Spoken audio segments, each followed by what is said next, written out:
Rebonsoir. Cette dernière vidéo va simplement vous montrer une petite modification, enfin une petite chose à s'assurer que l'on a si l'on veut pouvoir répondre aux questions des étudiants qui, eux, ne peuvent pas parler dans leur micro. Et donc, comment faire en sorte que lorsque les étudiants nous posent une question sur le chat, on soit immédiatement notifié de cette question, de cette intervention.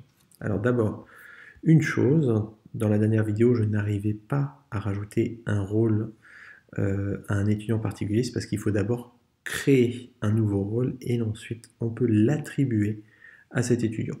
Néanmoins, je ne pense pas que ce sera vraiment utile pour qui que ce soit, donc je passe. Alors, ce qui se passe maintenant, c'est que si l'on fait un stream, et que l'on choisit par exemple de streamer son écran, voilà, on passe en direct. Donc voilà, je suis en train de streamer mon écran, et je vais évidemment réduire tout ça, et j'arrive ici sur mon Chrome. Donc, si je continue à travailler sur mon Chrome et qu'un étudiant pose une question, je suis en train de poser une question à partir de mon autre compte sur mon téléphone, eh bien, je n'ai pas moyen de me rendre compte que l'étudiant a posé une question. Alors, à part si je reviens toutes les 5 minutes sur Discord pour vérifier si j'ai une nouvelle question, je ne le saurais pas. Alors ça vient des paramètres de notification du serveur, et que l'on peut les régler en haut en allant sur le nom du serveur qui s'affiche en haut à gauche, en cliquant sur la petite flèche et en allant dans paramètres de notification. Ici, il faut s'assurer que que les paramètres de notification du serveur sont activés soit pour mention seulement, soit pour tous les messages. Alors pour tous les messages, ça veut dire que des étudiants postant un message, même si c'est juste un message un peu bête, qui ne vous regarde pas, eh bien vous recevrez une notification.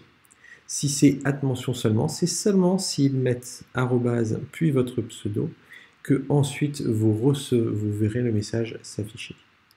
Alors de toute façon, comme les étudiants n'ont pas vraiment besoin d'utiliser le chat général de la classe, vous pouvez à mon avis mettre tous les messages pour surveiller un petit peu ce qui se dit sur le chat, et vous cliquez sur terminer.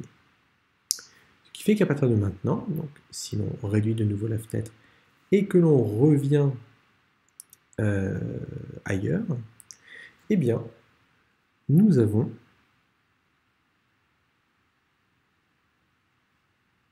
et que je fais un autre message, cette fois-ci, nous avons vraiment une fenêtre qui apparaît avec le nom de l'étudiant qui pose la question et la question en elle-même.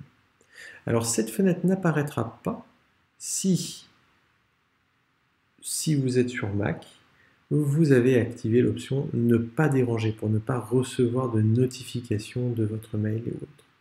Dans ce cas-là, si vous avez activé l'option « Ne pas déranger », vous ne verrez pas la fenêtre, mais par contre vous entendrez un petit bip qui vous permettra de savoir qu'une question a été posée. Donc à vous de savoir si vous voulez désactiver toutes les notifications ou les autoriser pendant votre stream sur Discord. Voilà qui termine cette vidéo. Je vous souhaite une très bonne soirée.